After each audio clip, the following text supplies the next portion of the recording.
Naluto na yung ating chicken. Yung gagawa tayo ng sauce.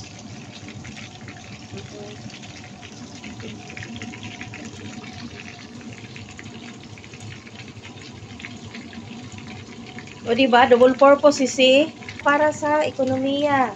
Nakay.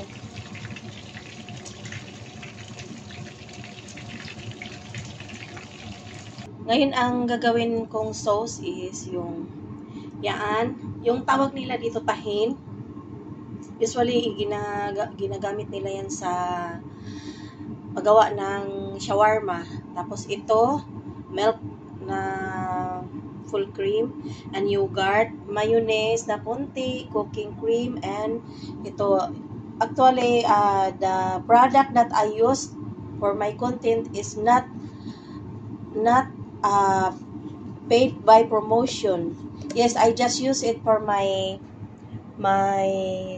content or my food that I prepared.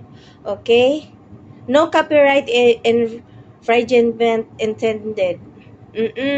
So, ihahalo ko siya dito. Okay? At ito rin, mga gagamitin ko. Yan lang ang available sa akin. Wala akong mozzarella cheese. So, I will choose to use this. The cheese, mixed cheese. Ika-crush ko yan mamaya. Okay? Just wait and see later. Ang lalagyan ko pa pala ng kunting flour, all-purpose or any flour. Pwede cornstarch, flour na mumurahin or mamahalin, okay lang. Ayan na po. Ilagay ko na dyan ang milk. Ito yun. Ayan, I put it together na yung mga hinanda kong sauce. Ayan, ihalo-halo ko na yan. Imekos-mekos. Meron na siyang black pepper, salt, Maggi stock, or magic sarap if you want. Kung anong available niyo dyan. Pwede rin asin bitsin, tapos eggs, flour. Nakita nyo yun kanina. Ang eggs lang hindi ko pinakita. Nilagyan ko ng eggs. Ayan. Para mag-sticky-sticky. At ngayon, kukuha tayo ng potato chips dito na side. Oo, magpiprito tayo ng chips. Para ihahalo natin sa ating foods na ginawa. French fries. Piprito tayo ng French fries para sa baba na ilalagay natin. Okay. Oh no. Yan. And again, the product that I use for content is not paid by promotion.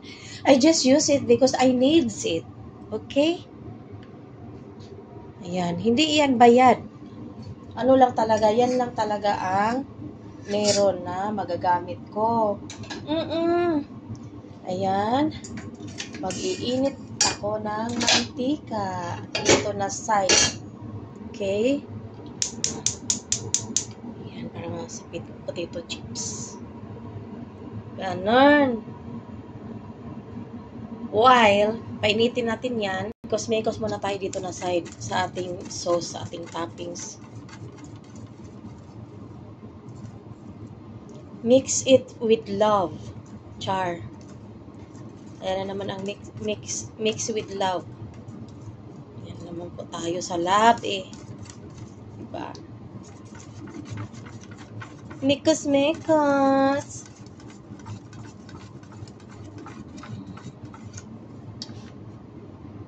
While waiting, mag-crush tayo ng cheese. Mag-crush tayo ng cheese. So, wala tayong mozzarella cheese. Kailangan natin gumawa ng paraan. Ano yung ma-replace natin sa mozzarella cheese.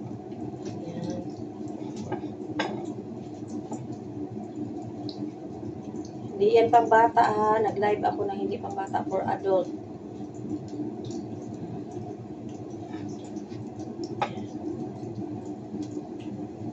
Para-paraan lang. Hello my love, 6 sisihos, thumbs up 6 sisihos. Salamat. Thank you so much. Thank you po. Ayan po, nakadami na po tayo. Dami na. Sarap nito. Pag sinabi ko masarap yung niluto ko, masarap talaga yun siya kasi more of cheese. Madaming cheese. Pang toppings ito.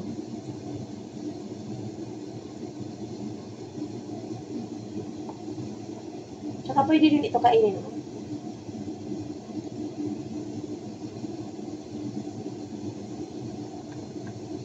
Diba? Queso de bola. Ito yung ginagawang queso de bola, pero ito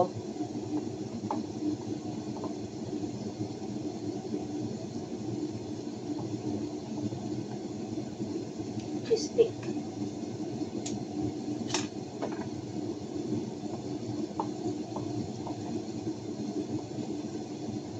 Diba? Yan, ganyan lang.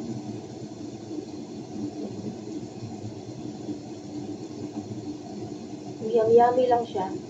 Yummy, yummy. Yan.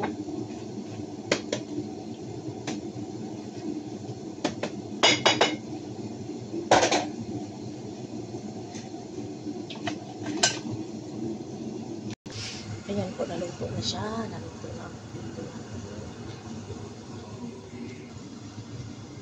Ayan, kasi luto na siya.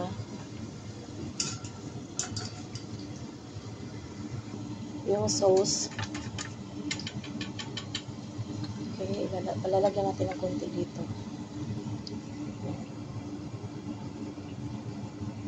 Oh, diba? Is it yummy? Yan. Tapos yung ating potato, lalagay natin dito.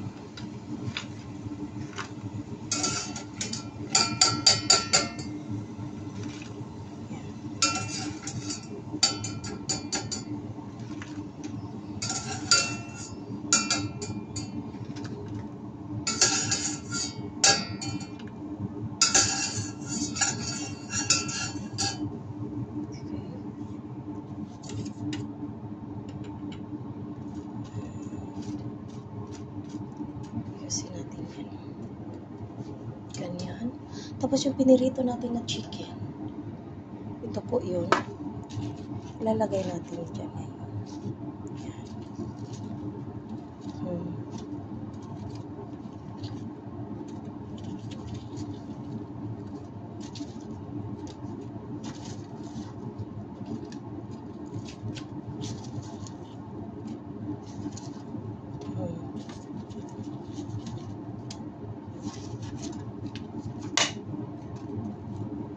Diba?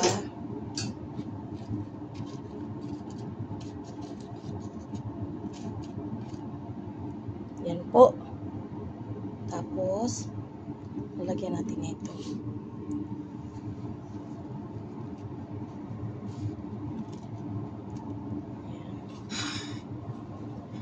Yung medyo malalaki-laki na cheese, ilalagay natin ng ganyan.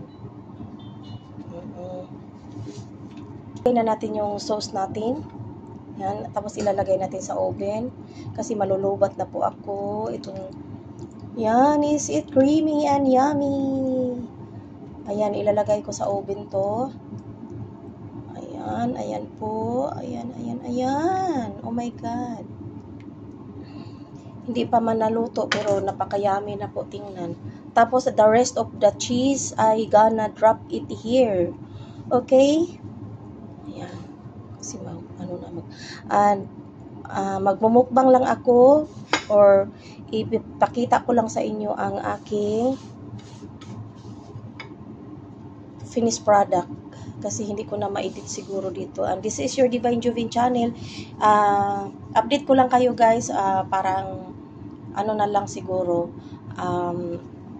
picture na lang siguro, or I will gonna eat this one. And this is your Divine Jovin channel. Bye bye everyone, and God bless you all. Bye.